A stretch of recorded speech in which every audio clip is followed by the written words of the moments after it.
Tangis pilu Ikang Fauzi dan putrinya saat Marissa Haque dinyatakan sudah tiada. Marissa Haque meninggal dunia pada dini hari, Rabu, 2 Oktober 2024, pukul 2 WIB, di RS Premier Bintaro, Jakarta Selatan. Sebelum meninggal dunia, Marissa Haque sempat dikabarkan tidak sadarkan diri di rumahnya. Hal ini sebagaimana yang diungkapkan oleh adik Marissa, Soraya Haque. Soraya Haque mengatakan, istri Ikang Fauzi tersebut meninggal dunia secara mendadak tanpa menunjukkan gejala penyakit apapun. Marissa juga tidak mengeluhkan apapun sebelum mengembuskan napas terakhir. Hanya saja secara tiba-tiba saja Marissa tak sadarkan diri di rumah.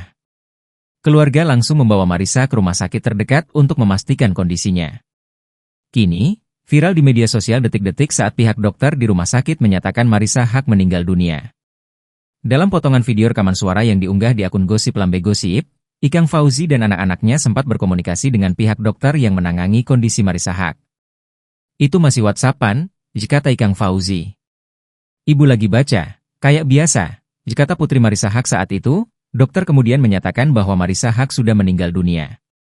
Sontak saja, Ikang Fauzi dan putrinya langsung merespon dengan histeris.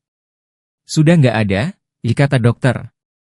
Enggak, kata putri Marissa Haque sambil menangis. Gimana?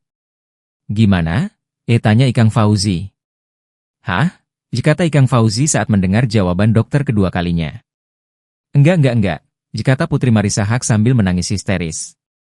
Sementara itu, Ikang Fauzi terdengar juga menjerit menangis saat mengetahui sang istri meninggal dunia.